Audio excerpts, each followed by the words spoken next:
Hey, it's great to be here, and I'm glad that we're in a bit of a cool room compared to outside. I think out there is hot, outside there is like nuts hot. I'm gonna speed through like 45 minutes, I think, and then do a Q&A at the end. And I thought it would be just really good to kind of get some time with everyone. I was talking with D&AD about like what's important to talk about in the grand scheme of things. So I'm the ECD of Apple. Apple has been around for a long time. I think most of you will know that it's a company that's been going for a long time. What's kind of interesting, I'm sitting down already. What's kind of interesting about it is that the product's changed, but the essence of Apple hasn't changed. And I think it's really important that there's something that maybe I can talk a little bit about as we go on, which is kind of what are the red threads through things. I was talking with some people outside. The original talk was going to be Simplify and Go. I've kind of gone off at a bit of a tangent on some of this stuff, but you kind of just ride with it. So I've been with Apple for 10 years, seen it massively change in that time. It's kind of gone from, being primarily iPhone, Mac, to being like all the services, Apple TV, Apple Plus, and the rest. What I was going to talk a little bit about, and what I think maybe is nice for everyone here to think about, is notes and doodles. I think there's this kind of quote. I read a book on Stanley Kubrick, and he said, like, don't trust anyone that goes to a meeting who doesn't take notes. It's really important to take notes. So please take lots of notes, make doodles, take photographs. There's one slide that maybe you don't want to take pictures of, but I'll get to that one. But it's really important.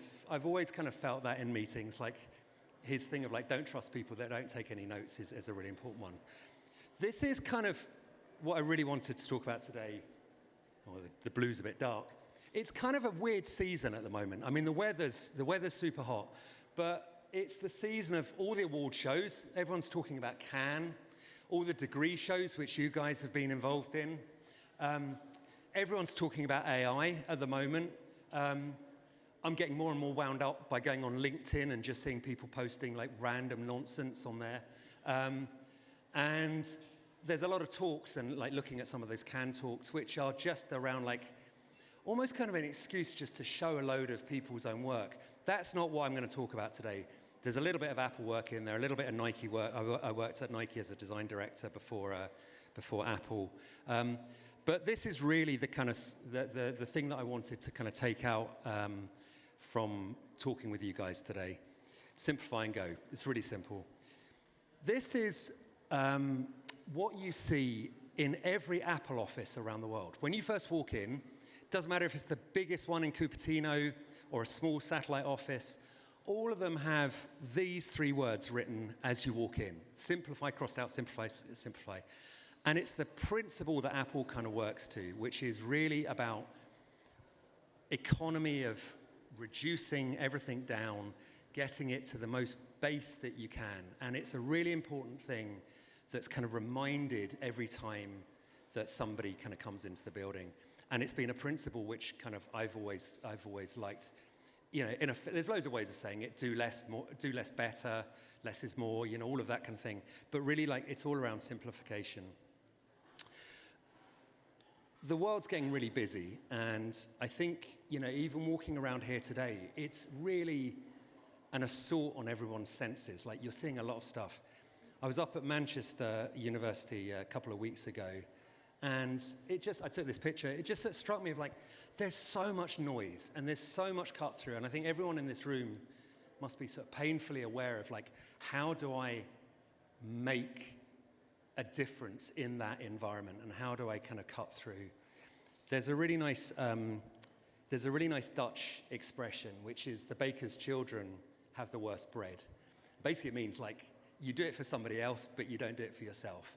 And I think there's a real kind of sense of that in when you're at university and your degree shows. It's all around like, hey, this is the brief I answered. This is the kind of thing I did.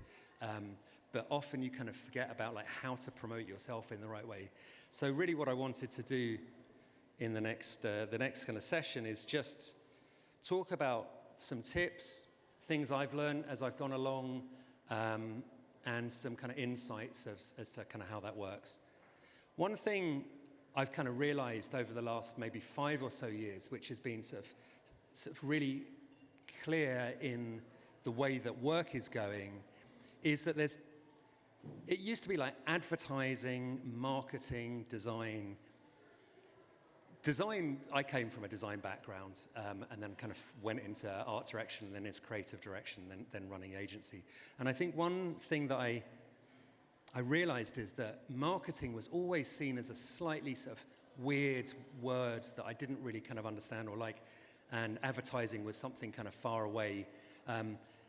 Arguably, all these things are intersecting, and I think this is where it gets really interesting now. So, you know, fashion brands are becoming content creators, branding agencies are doing social, graphic design studios are doing more PR, advertising agencies are kind of, you know, doing architecture. There's so many different facets to the way that work is now that not one thing is really kind of clear. It's like, that's what we do and that's what's really important. So I think the thing that the landscape shifting in this way, in a way that makes it feel very much, you kind of go into one thing, but you might end up doing something completely different.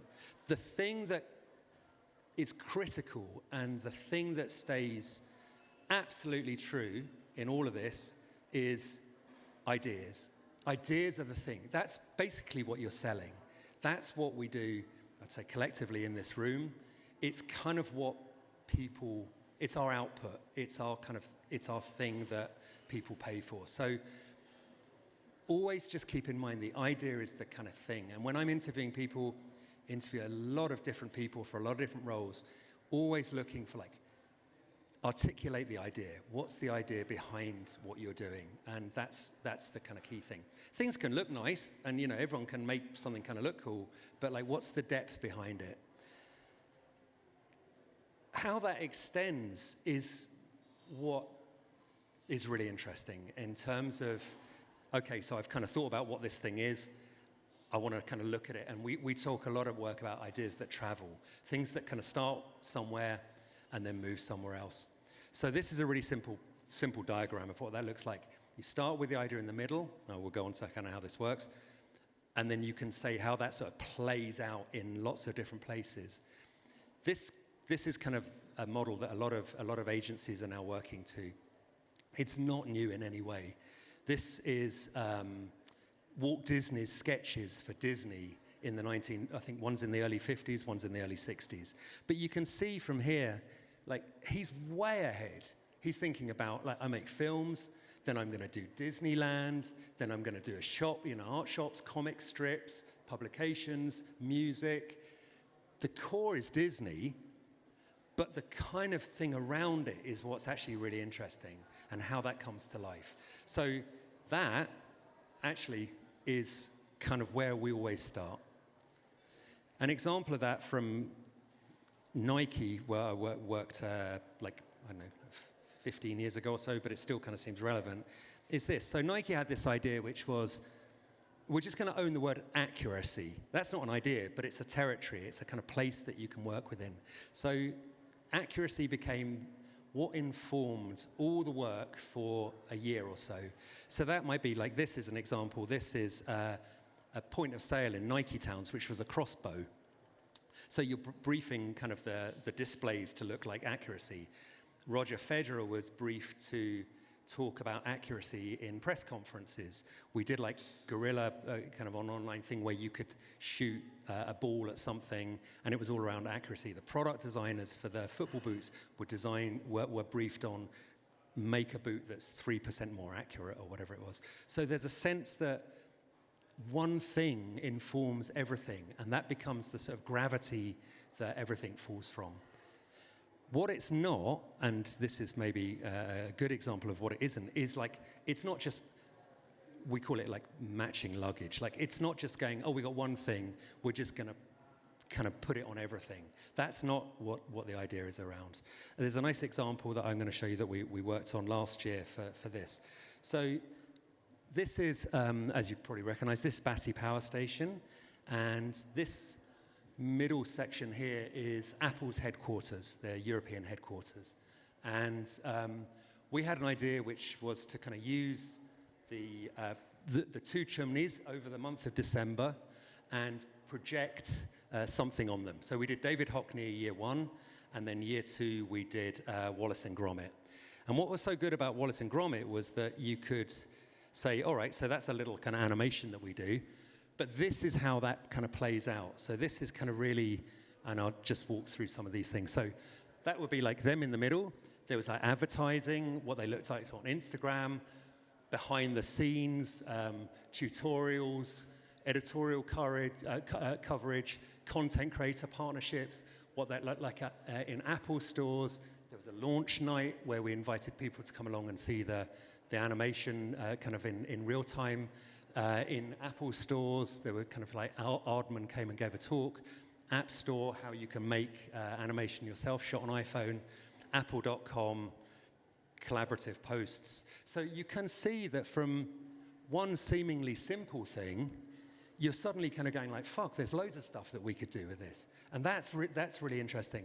And again, like going back to like when we're interviewing people, that kind of thinking is super important in the way that we think. So that's really kind of a base for how to model your work.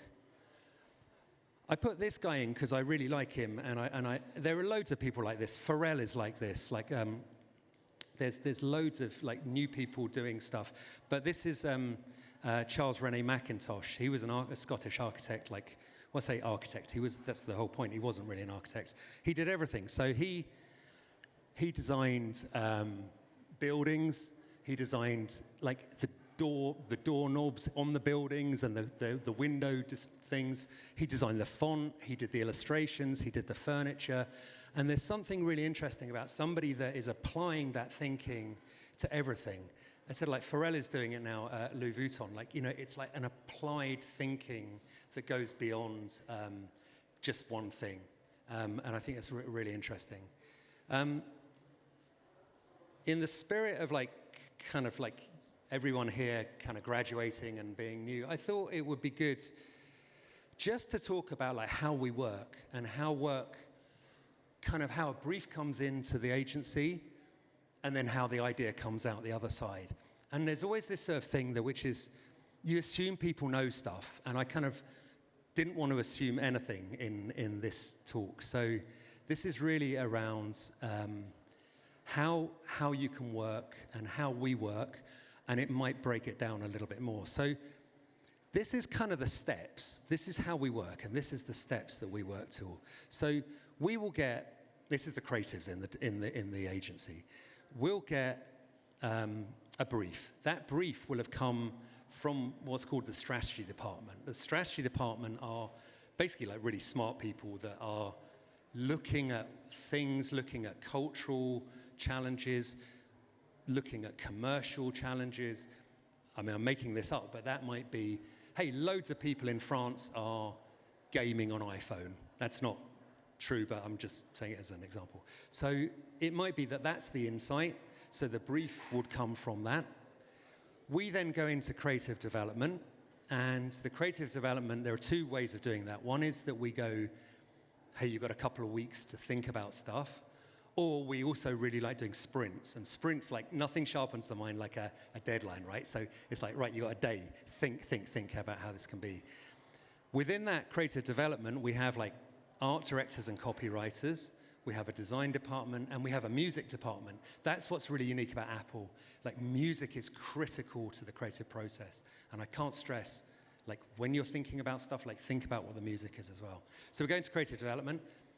Comms planning is the killer bit, and comms planning goes back to that wheel earlier, the Batty Power Station wheel. So in its most simple form, comms planning is basically where you see something, where you see it, when you see it, why you see it, and who is it for. And it's those kind of like, that's the most basic way of looking at it. Comms planning is amazing in a way because it brings your ideas into a different world. Then we get sign-off, so then we take it to whoever that might be, and they go, yeah, we love it, you know, move on it. Then we go into production. After the production, then there's like the media, kind of how it's out there and how people will kind of see it in different ways. Then we do, the last two bits are really important. Then we do an analysis on it. Was it successful? Did it work as a piece of communication or not? The analysis is really difficult because it's quite subjective. There's a couple of ways of looking at it. And we often talk about this kind of term, what does success look like? Success can be like, oh, we saw an uplift in sales. Success can be more people engaged with it, more people watched it. It might be more people talked about it or more people wrote articles about it. Measuring the success of the Batsy thing was, did people kind of come down and experience it? And did they interact with the tutorials? And did they kind of feel like, it was more of a building an affinity kind of project? And the last thing, and this is like the one that we are really kind of hot on, is like building a really good case study. There's a real culture, I think, in our world, which is you kind of on to the next. Right, done that one, like let's get on to the next brief and on it. Spending time actually archiving, collating, and then building a really good case study is super important. And it's one of the things, it's for awards, it's for like yourself, for your website, whatever. So like case studies have become a really kind of critical thing for us. So we talk a lot about insights and strategies. So like, I've got a couple of examples of how this plays out. By the way, we're going to get off the typographic slides in a minute, and we'll show some pictures. So this is a really nice one from Nike from a few years back. This was the insight. If you have a body, you're an athlete. That was the simple thing. So that allows you, from a creative stretch, to go, all right, well, if you're a body, you're an athlete, we can do big events like trying to break the 2-hour marathon, and that becomes a really kind of like a moment. Or that could just be like advertising, celebrating that anybody, like whatever shape you are and whatever background you have, is an athlete. So this idea of like, if you're a body, you're an athlete, becomes like an informed way of looking at work. How that applies to Apple, this was an amazing quote from David Bailey. So David Bailey, a kind of classic old 1960s photographer, he was interviewed once, and they asked him like, what's the best camera that you own? And his response, which I love, was, it's the one that I have with me at the time. It doesn't matter. It's just that one. And with that kind of thinking, you kind of go like, okay, so everyone can take a great photograph. So, with iPhone, the democratization of like creativity through Apple is really important. And I think, this idea that you don't have to have gone through kind of like a photographic education or have a really expensive camera. Anyone can take a great photograph. And then really simply looking at like, okay, we're going to come up with a platform which is shot on iPhone. So shot on iPhone started really simply with us in the office and in the agency just looking through Instagram at tags of like shot on iPhone or iPhone and finding these amazing, beautiful photographs that people were posting on Instagram. And that became the campaign. The magic of that was that becomes, we called it World Gallery. So the World Gallery became basically like, your picture could be up huge on a giant billboard somewhere.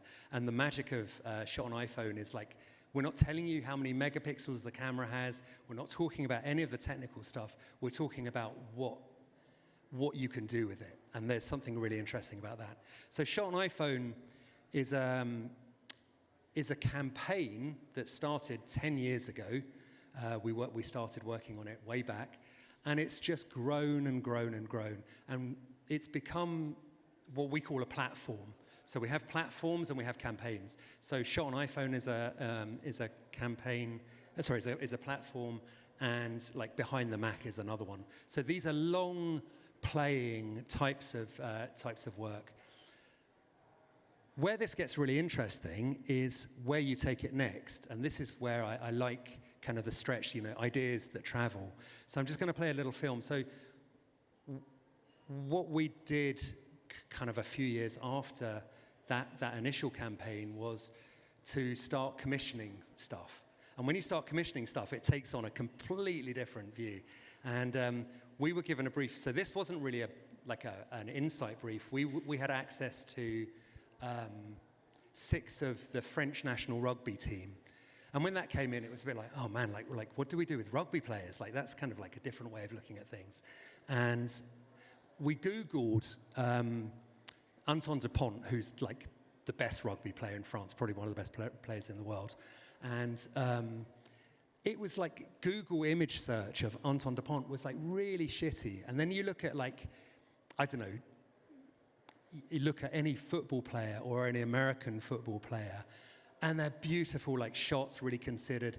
Rugby had never had that. So the plan was, well, the idea was, how do we just shoot rugby players in a way that just feels absolutely like fresh and new that they wouldn't have done? So I'm just going to play this one, and then I'll play another one afterwards. It's like 15 seconds. It's vertical, and vertical is really important. It's social, so it starts there. We really think that's important.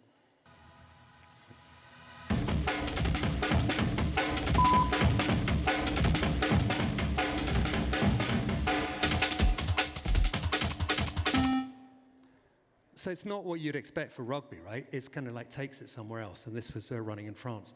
Out of that, then we did, so we did a whole series of these, like kind of like mad rigs and stuff. And then we did a whole series that came after that, which was like how it was shot. So I'm just going to play this one. This is kind of like a little kind of behind the scenes of how that was shot.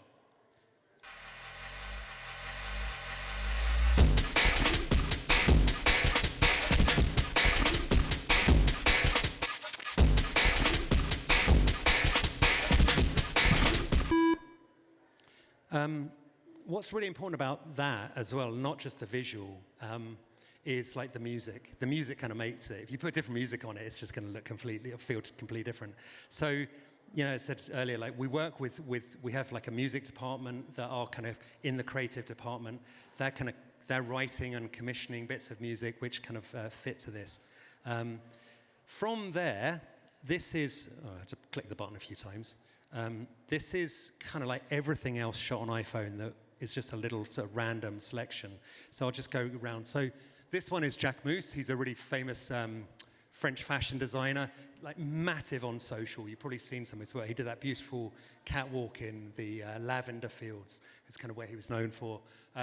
But, you know, just working in a really disruptive way with him. With iPhone now, you can use LiDAR to kind of model different things. So we were modeling dogs' legs on iPhone and then did a campaign around that. Where's another one? Like doing on Earth Day, doing an amazing, so I'm going to press the button a load of times.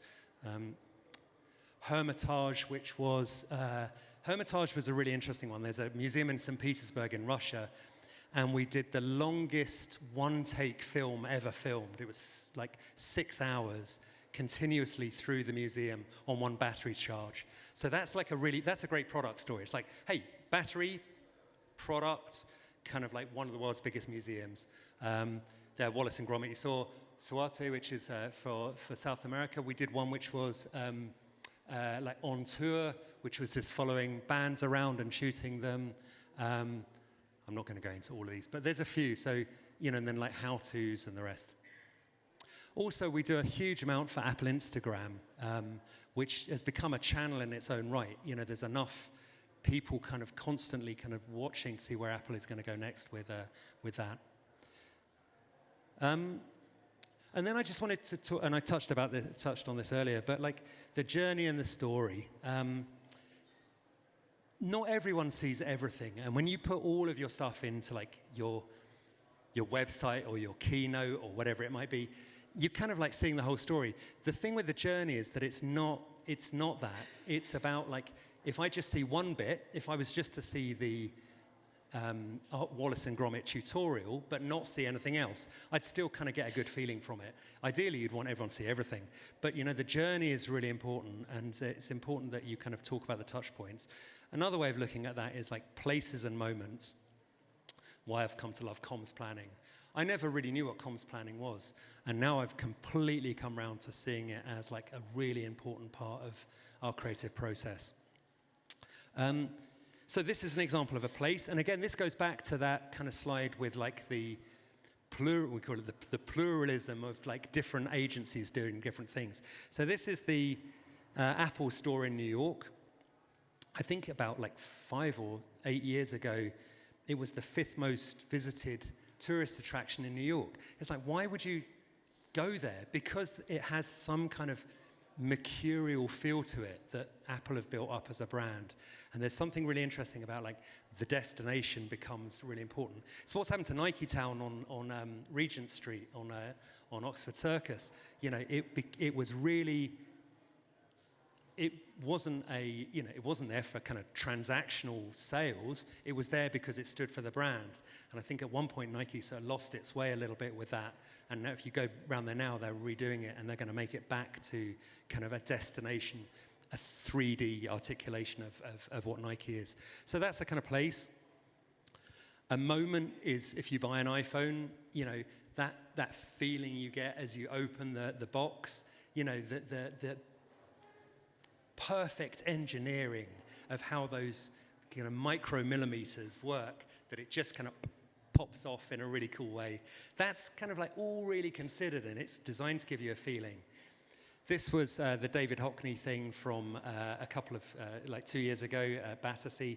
But like that's a place, Battersea Power Station becomes a destination, but it's also a moment because it's around Christmas. Those two collide in that way. Again, I'm talking about Nike Town. You know, this is 2 examples from Nike Town from a few years back, which was, you know, if you're doing a footwear display, don't just kind of bang it on the wall, but talk about what that could look like as a chandelier almost, as a visual merchandising becomes another way of talking, or how you do kind of more kind of permanence with the typographic athletes there. Another one I really like is from Air Max Day. So Air Max Day is a totally made-up thing. Like it's the 26th of March every year. And it becomes this moment where the first Air Max trainer was released back in, I think, 1987. But as of 2014, it's becoming a thing. So, you know, that becomes a moment. Somebody's thought about that, and that becomes an idea that becomes a moment. This one I really love from Lego. When you meet somebody from Lego, they don't have business cards. They give you these little kind of people of yourself. And I just think like that's a moment of like the brand in a very intimate way talking about themselves. Ottolenghi, like all cookbooks were the same, you know, pretty much photographs of beautiful food. Very disruptive moment, which was let's just do that in its most pure form.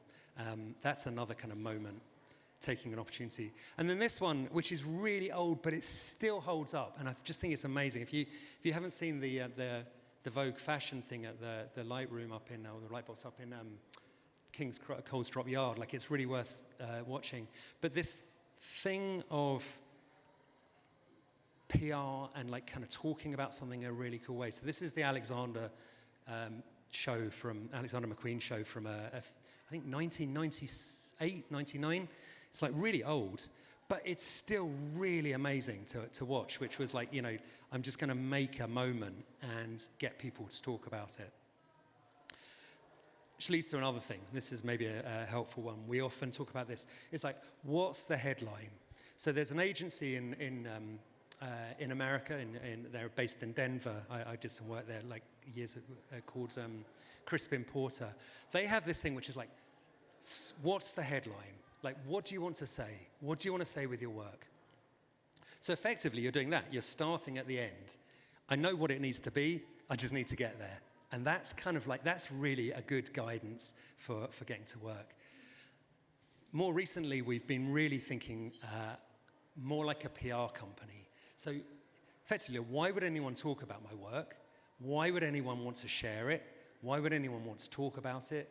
What are the reasons for it being different from anything else? And those are the kind of things like, what's the headline? Why would somebody want to talk about it? When I said earlier, like I interview a lot of people for different jobs. Everyone's amazing because they've kind of got to that point, right? It's the same with everyone here. Like you've got to a point where you're really good at what you do. what you need is something to cut through. So this guy came to an interview. He was like, had really nice work, like technically really proficient, kind of knew exactly kind of who he was. And then went through all his work. He's like, yeah, it's kind of cool. And then he had this at the end, which was the Prince William swimming cap. And it was just like, man, I fucking love that. Like why? Like, it's such a mad thing that he had in his portfolio on his book. And he just come up with stuff like this. And there's something really nice about stuff like that. The bit that I haven't talked about, which is really important, and it goes way back through all of the DNA of Apple as well, is like humor. Humor is really important in work. Bringing a smile. The world is in a really difficult place. Stuff that just kind of makes you kind of lighter and makes you feel good is really important. So I'm conscious I've got 15 minutes. I just wanted to kind of talk through with everyone here, like cutting through stuff.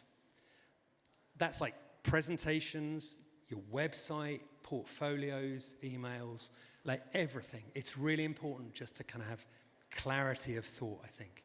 So there's this lovely quote, which is like a few people have kind of taken credit for this quote. One is, Voltaire is the one that had it, which is like, if I'd have had more time, I'd have written you a shorter letter.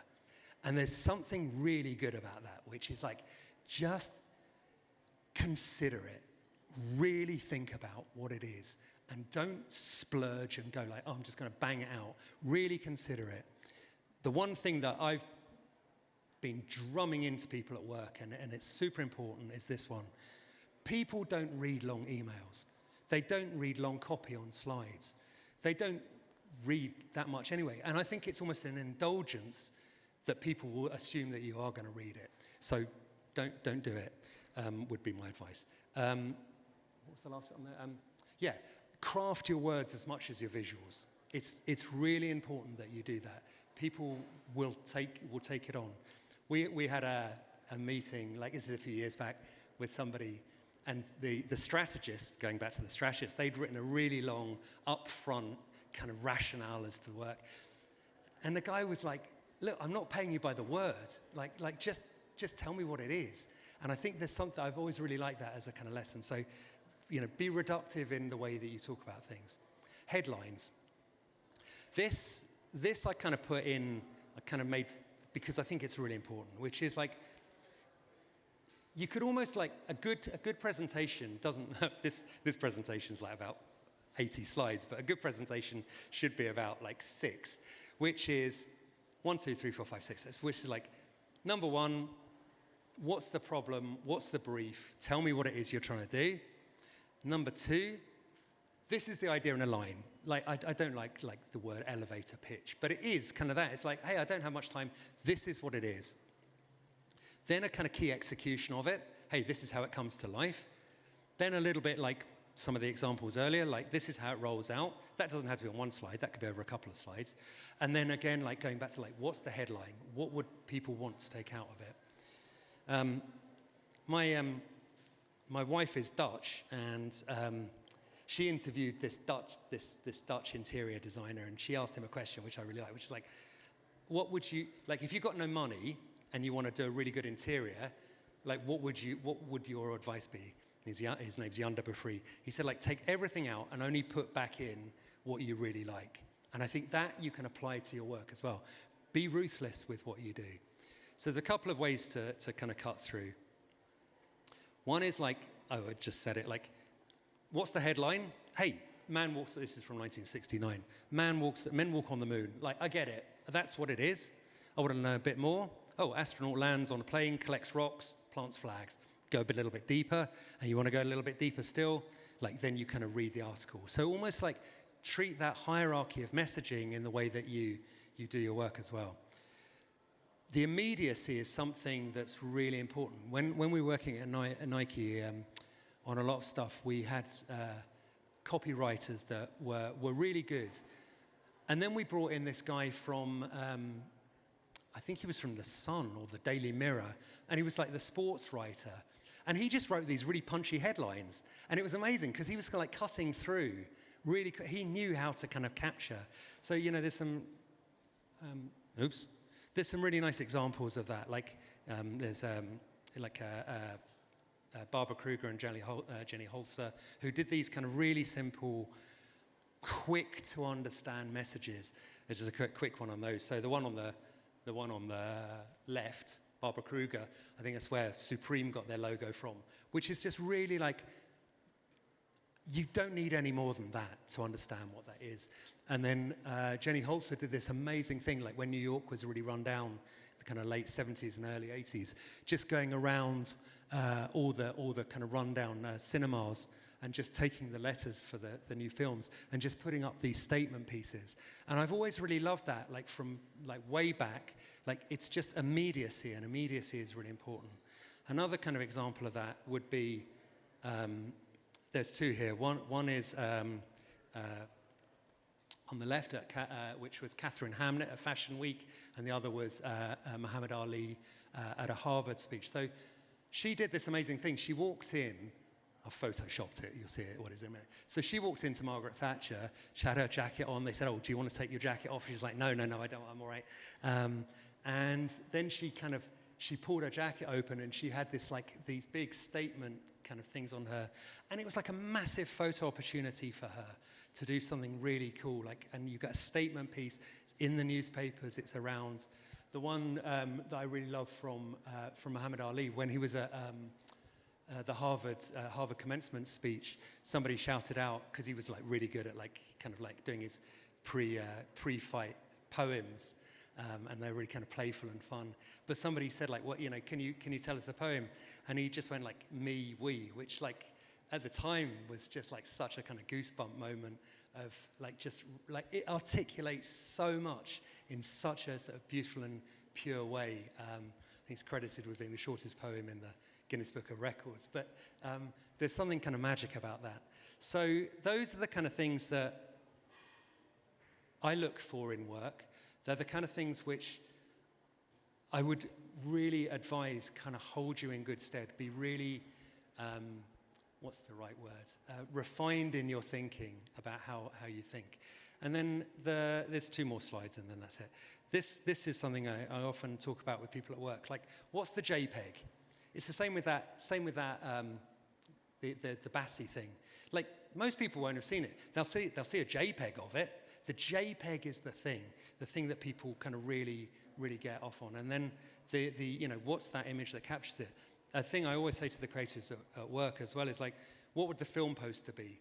How would you kind of get all of that information down into one really simple thing? So this is the visual is FK Twigs for a HomePod spot that Apple did. We worked on a couple of years ago, and it's just a really beautiful visual. You just want to kind of we sometimes talk about what would that poster look like at home on your wall? Would you have it on your wall at home? And that's really important. So those are the kind of things which hopefully kind of cut through in the right way. And this is the last couple of slides. So I really wanted to kind of end on something else, which was you don't all have to be amazing all the time at everything. We don't need, agencies and design practices and everything else.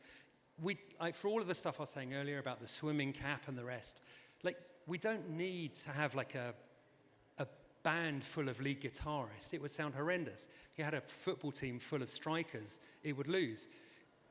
There are different calibrations of different people with different strengths.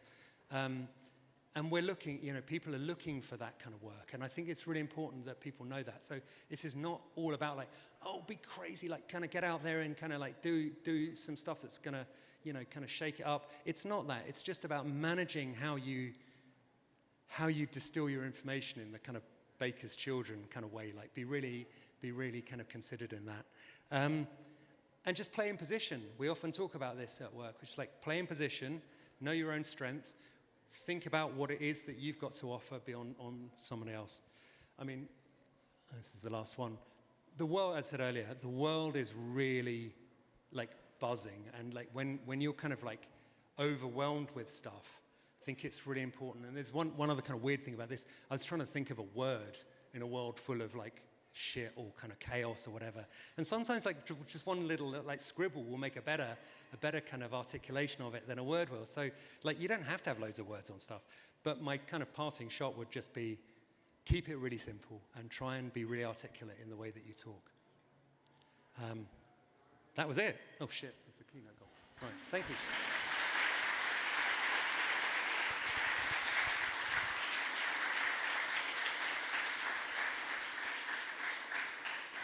I think we've got some time for questions, right? I'm more than happy to. Hi, thank you. That was really inspiring and thanks. just makes you want to go home and start doing work. When you showed the mind maps and all Disney one and stuff, so I'm not a recent graduate. I graduated over a decade ago. But from my experience working in mostly fashion, it's quite difficult to communicate, maybe like seeing a holistic understanding of something to maybe a manager or a leader who doesn't see it that way. Yeah. Do you have any tips in terms of like how do you communicate that, or how do you make it a bit more clear how important it is to someone who maybe doesn't believe in it? You mean what, like the audience doesn't believe it? The audience, or even stakeholders within a company, or external stakeholders, because the audience kind of consumes the product in terms of like working. Yeah, I think there's two answers to that. One is, and I didn't talk about this actually, but this is really important, and it's good that you say, is like, have a massive self-confidence in it. And I think I'm kind of regretting not having that as a slide. Like, confidence is like such an important thing. Like, I was kind of nervous coming in here today. You're just looking like, shit, there's loads of people. It's not a problem to have nerves, and it's not a problem to kind of have a sense of like imposter syndrome and all of that nonsense. But I would say like confidence is a really important part of like why somebody will believe in you over the other thing. The other part is, I think when you talk about fashion, it's you take somebody along on a story, right? People like to be told stories. So I think if you kind of start with like the start, middle, and end, which the start is like, hey, here's what I believe in, here's how I'm going to kind of like take you on that journey, and the end, that I've always found is a really good way of kind of keeping a rhythm. It's a rhythm, right, of how you present. Thank you so much. Right. Sorry. Oh, there's one there and then one on here. Thank you very much. That's a wonderful presentation. I'm curious, valuable companies in the world, the context of saying keeping it simple and considering the fact that what they do is top notch.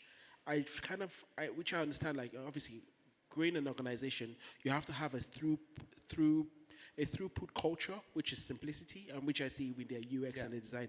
The question is, how do you go from that simplicity to being the best? It feels like there's a lot of pieces missing to be able to. Yeah. Do you see what I'm saying? Yeah. Well, I can answer that in a roundabout way, which is, if you listen to Johnny Ive or Steve Jobs from who kind of like effectively kind of are the soul of what Apple was. Steve Jobs had this really nice thing, which was, I was going to answer your question in a roundabout way, which was he always used to talk about Chippendale furniture, which is Chippendale furniture from like the 17th century. They'd make a cabinet and it would be against the wall. Nobody would ever see the side that was pushed against the wall, but that was done with the same level of craft as the front that everyone would see. And that was always the kind of Apple way, which is like you apply it to everything. So like the font, this font is the Apple font, right? San Francisco.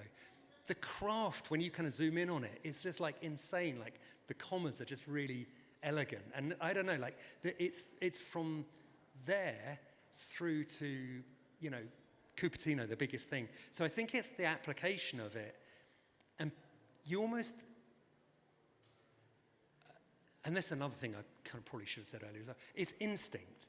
You kind of know it. And if you don't know it, then you're probably not going to carry on there somehow. So I think the people that work at Apple, to answer your question in a way, is like, it kind of, you feel it, if that's the product design. An iPhone, the inside of an iPhone is absolutely amazing. Like, it's beautifully designed. So there's this sense that everything has the same sort of level of quality throughout. I don't know any other brands like that, honestly. Oh, that's a randomly answered. Thank you very much. Right. There's, I think, somebody right at the back, way back.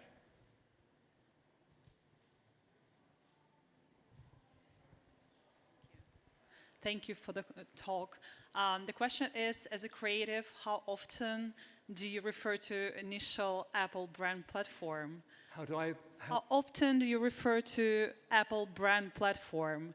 How often do I refer to it? Yeah. If you like, do you use it as a creative, and how do you use it? If yes, and why? If not? When you say the brand platform, what do you mean? Like the inside attributes, benefits, values. Oh yeah, all the time. I mean, the values.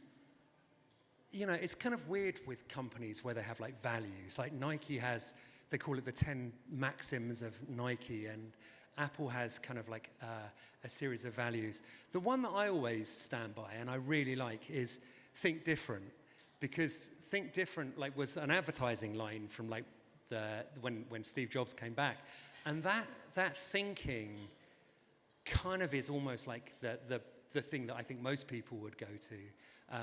And it's sort of uncompromising in its sense. So it's a little bit like the instinct thing. Like you sort of know it, you kind of get to know it as you go on. Not that you become kind of restricted by it. It kind of allows you a bit more freedom in a way. Thank you. Right. All right. I'm sticking around later if anyone wants to ask any questions, and they're intimidated to ask on a big group. Thank you for the presentation. It was really, really wonderful. I was just wondering, as someone who wants to push into the sport and movement design industry, your experience at Nike, what advice would you have for someone that wants to break into that specific industry?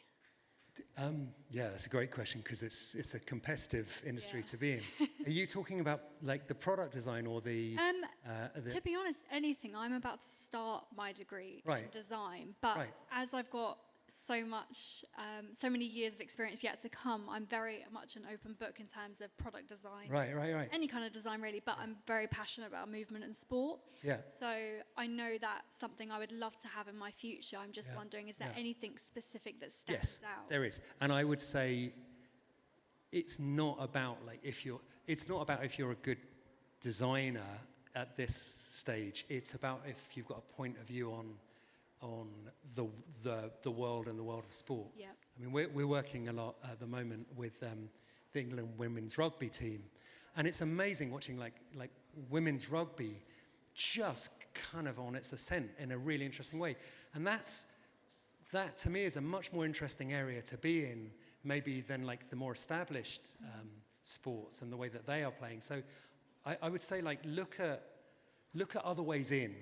If that's not I've designed a football boot, or I've designed a collection for running, but like a point of view on why that's really interesting, and why a big brand like Nike or Adidas or whatever would be interested in that. Perfect. Thank you so much. All right. One thing that you mentioned was keeping things simple, keeping it short, and I feel like the way the industry has changed a lot recently with the introduction of like TikTok, YouTube Shorts, content we're consuming is becoming so much shorter and so much. Everything has to be condensed. Have you got any advice on that, or is it kind of the same thing about simple cells?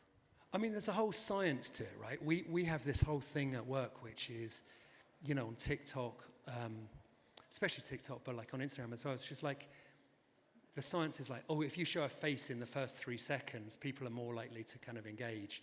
And we have this thing which they call it completion, which is like, has somebody actually watched it all the way through, or are they scrolling? And I think what we've started doing, which is really a good exercise for anyone, is to actually comp stuff up into the feed. So you're almost like you're watching it as somebody would watch it. And I think that's a really important thing. It's like, how do you kind of get somebody like there? There was a really nice example. I'm really conscious of like some of the references I'm giving are really, really old, but this one's from the 1950s, which was, so when Elvis Presley didn't start rock and roll, but was kind of unfortunately credited with starting rock and roll.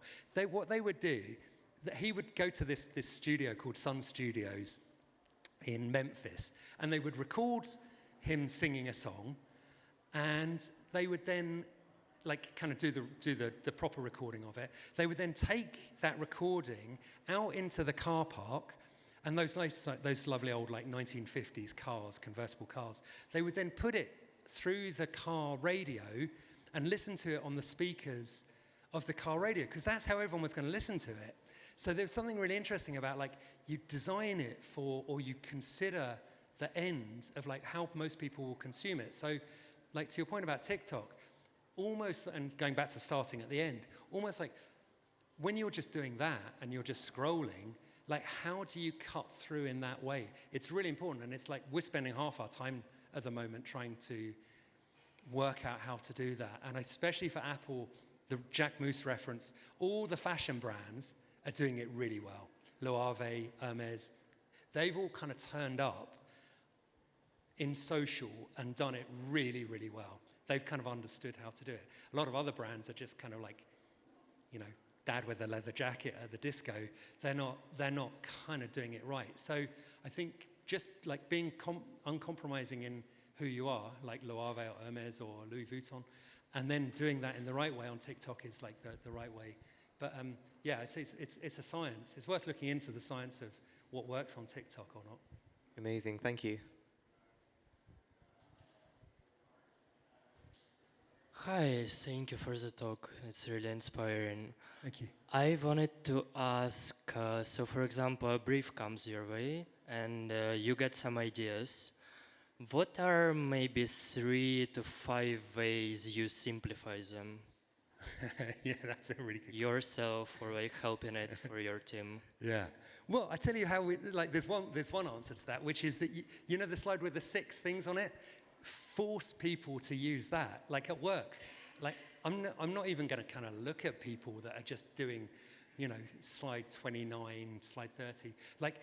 Forcing yourself into kind of how do you get it to its minimum is actually the right way. And I think also,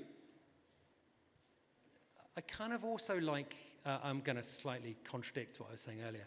I also really like how people have got there. There's almost so what we do, this maybe answers your question. We do the 6 core slides, and then we'll have an appendix. The appendix, and the bit I kind of like in the appendix, is a bit on Blue Planet or any of those nature programs at the end where they show you how they shot it, and you kind of go oh my God, they spent months in the Arctic. I always kind of like that bit. So I always like seeing somebody's working out as to how they've got there, but I don't want to see that all the time. I just want to see the final thing. And then if it's interesting, we can kind of go back to the base. The other thing is, maybe to answer that in another way, is if the idea is really good, but the execution is bad, you can always go back to the idea and then redo the execution again. So it doesn't have to be you throw everything out. It's the idea is the key thing. Okay, thank you. Right.